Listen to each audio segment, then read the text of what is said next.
Hub. आज का topic है, एक पोएम है जो सेकंड चैप्टर है, जिसका नाम है ट्रू ब्यूटी। ये यूपी बोर्ड की 12वीं क्लास की पोएम है, जो कि थॉमस कैरी के द्वारा लिखा गया है। तो हम इसको आज एक्सप्लेन करेंगे। तो इसमें क्या है, इस पोएम में थॉमस कैरियो क्या करते हैं, सुंदरता के बारे में बताते हैं कि सच्ची सुंदरता क्या होती है। ये शारीरिक सुंदरता पर, जो पोइट है वो शारीरिक सुंदरता को नेग्लेक्ट करना चाहता है। कहता है कि शारीरिक सुंदरता की कोई ज़रूरत नहीं होती है। इससे शारीरिक सुंदरता का कोई मतलब नहीं समझता, क्योंकि शारीरिक सुंदरता के लिए कहता है कि ये समय आने पर ख़त्म हो जाती है। तो अब क्या है बताते हैं, वो हम देखते हैं। तो ये क्या कहते हैं, ही दैट लव्स रोजी चीक्स, वह व्यक्ति जो रोजी चीक्स यानी कि गुलाबी गालों को प्यार करता है, और ए कोरल लिप्स एडमायर्स, या फिर वह क्या करता है कि मूंगे जैसे लाल होठों को प्रशंसा करता है, उनकी तारीफ करता है, उन्हें प्यार करता है। या फिर from star like eyes doth seek, यानी कि उसकी तारों की जैसी आंखों में अपने सीक मन खोजता है। Fuel to maintain his fires, fires का मतलब उसकी भावनाएं हैं, प्रेम की भावनाएं। तो वो क्या करता है कि उसकी स्टार जैसी आंखों में अपने प्रेम की ज्वालाएं, प्रेम की भावनाओं को खोजता है, उन्हें मेंटेन करने को खोजता है। कहने का मीन इसका जिस ये है कि वो व्यक्ति जो गुलाबी गालों को प्यार करता है, मूंगे जैसे लाल होठों की तारीफ करता है, या स्टार जैसी आंखों में अपने प्यार को खोजता है। क्या होता है, as old time makes these decay, क्या मतलब है इसका, जब ओल्ड टाइम समय के दौरान जब बुढ़ापा आता है, तो ये सारी चीज़ें, यानी कि ये सारी चीज़ें नष्ट हो जाएंगी, ये अनअट्रैक्टिव हो जाएंगी। So so his flame must waste away. तो पोइट ये कहना चाहता है कि उसने प्यार जो किया था वो शारीरिक सुंदरता को देखकर किया था, लेकिन अब ये सुंदरता ही नहीं रहेगी। जब ये सुंदरता नहीं रहेगी तो प्यार भी नहीं रहेगा।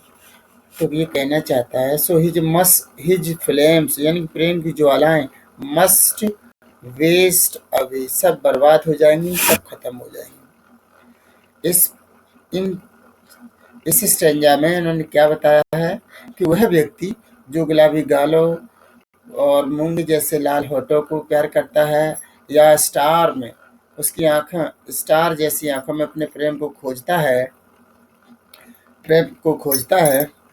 और लेकिन जब बुढ़ापा आता है तो सारी चीज़ें ऑटोमेटिकली, जो प्यार होता है वो भी नष्ट हो जाता है। तो ये बताया है इस पोएम में। नेक्स्ट स्टेंजा में देखते हैं।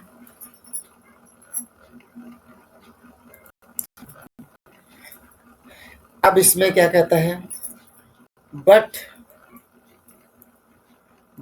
A smooth and stead fast mind. अब इस वाले स्टेंजा में वो शारीरिक सुंदरता की बात नहीं करता है, बल्कि इसमें बात करता है वो करेक्टर, एक अच्छे थॉट वाले विचार वाले व्यक्ति की। तो ये कहता है कि but a smooth and stead fast mind, एक सहज और स्टीड दृढ़ मस्तिष्क वाला व्यक्ति, जेंटल थॉट, जिसमें जेंटल थॉट हो, अच्छे विचारों वाला हो, एंड काम डिजायर, और उसकी इच्छाएं शांत हो, hearts with equal love combined, और वो दोनों एक दूसरे को बराबर प्रेम करते हों, ये नहीं कि एक ज़्यादा एक कम। किंडल नेवर डाइंग फायर्स, और उसके अंदर यह प्रेम के प्रति कभी ना समाप्त होने वाली ज्वालाएं हों। तो वेयर दीज आर नॉट, जहां पर ये चीजें नहीं होंगी, पोइट कहता है जहां पर ये चीजें नहीं होंगी, आई डेस्पाइज, मैं नफरत करता हूँ, ऐसे लवली चीक्स और लिप्स और होठ।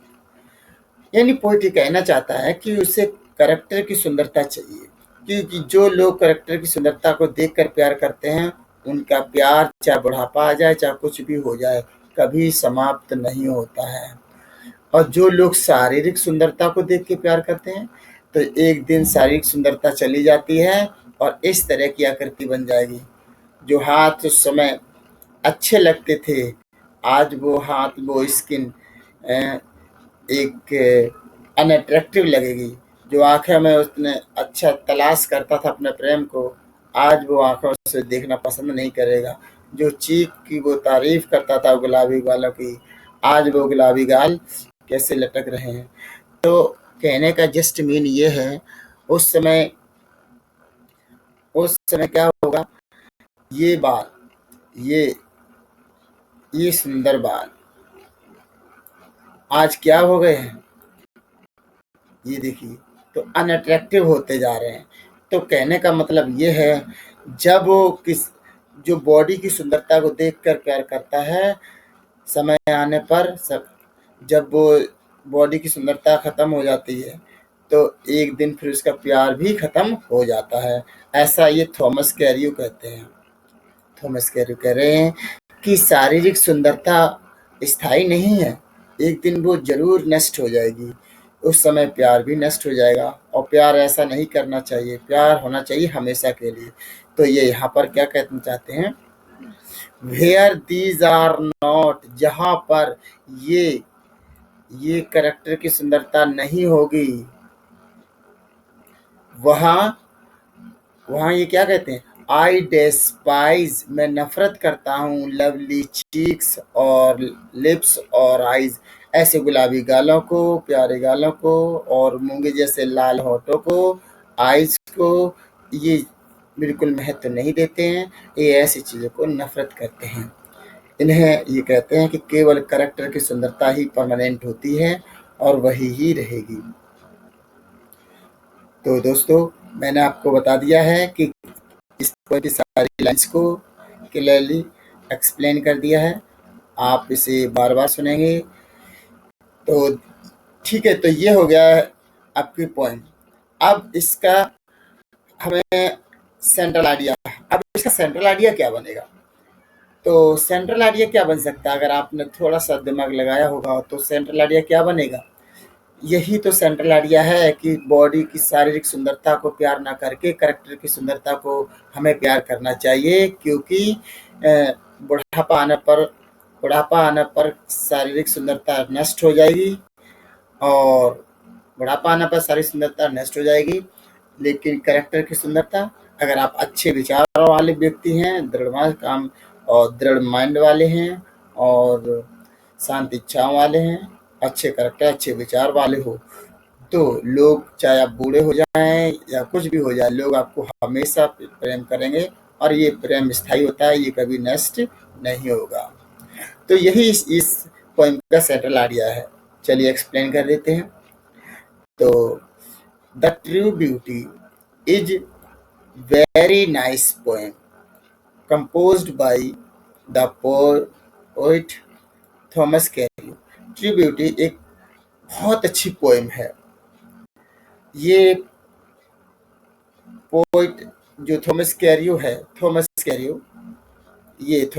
है, इनके द्वारा रची गई है।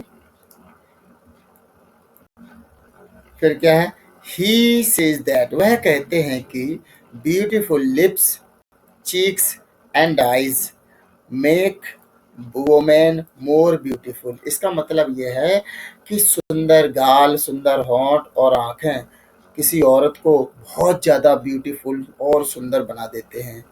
बट लेकिन दीज थिंग्स आर मॉर्टल, लेकिन ये चीजें नासवान होती हैं। मॉर्टल का मतलब होता है नासवान। नासवान यानी कि एक दिन जरूर नष्ट हो जाएंगी। नासवान, नस्वर कह सकते हैं। ओके, नासवान होती हैं मॉर्टल। फिर क्या है? They they decay with the passage of time. ये कहना चाहते हैं कि क्योंकि ये समय के दौरान, पैसेज ऑफ टाइम का मतलब है टाइम माने समय, पैसेज माने दौरान, और डिके माने नष्ट होना। डिके का मतलब होता है नष्ट होना, अनअट्रैक्टिव होना। तो समय के दौरान ये नष्ट हो जाएंगी। ऑन द कंट्रेरी, इसके opposite, love based on good qualities of character, ये कहते हैं कि ऐसा प्यार जो अच्छे गुणों पर आधारित हो करेक्टर से, and mutual affection is permanent, और एक दूसरे के साथ हमेशा इस तरह का प्यार हो तो वो परमानेंट रहेगा। सो इसलिए, अतः ब्यूटी ऑफ करेक्ट, ये कहते हैं beauty of character is beauty of character is true beauty. यानी कि ये कहते हैं कि शारीरिक सुंदरता स्थायी सुंदरता नहीं है, वो एक दिन नष्ट हो जाएगी। तो आपके मन में जो प्यार जागा होगा सुंदरता को देखकर, वो भी नष्ट हो जाएगा एक दिन। लेकिन जो प्यार आपके मन में, किसी भी व्यक्ति के मन में, उसके अच्छे विचार, अच्छा माइंड और दृढ़ इच्छा रखने वाला और शांत इच्छा वाला, एक दूसरे को समझने वाला हो, तो अगर ऐसा देखकर प्यार जागा है तो वो प्यार बुढ़ापे तक भी नष्ट नहीं होगा, ऐसा ये कहना चाहता है। तो ये है इसका सेंट्रल आइडिया। तो अब इनका जो प्यार है, आप देख सकते हैं कि कैसे, इन्हें देखिए। ये ये पिक्चर इसीलिए लगाई गई है ताकि आप इनको देख सकें। पिक्चर से ही मैंने समझाया आपको। तो ये देखिए, ये बुजुर्ग हैं, दोनों ही बुजुर्ग हैं, लेकिन फिर भी एक दूसरे से प्यार करते हैं। यानी कि स्टार्टिंग में ये कैसे रहे होंगे, अच्छे रहे होंगे, पर आज भी एक दूसरे को चाहते हैं। तो इसका मतलब ये हो जाता है कि ये सभी अपने, यानी कि कैरेक्टर की सुंदरता को पसंद करते हैं, ना कि शारीरिक सुंदरता को। तो थैंक यू वेरी मच। ये आपका ये आपका जो सेंट्रल आइडिया था द ट्रू ब्यूटी का, थॉमस कैरी के द्वारा लिखा हुआ।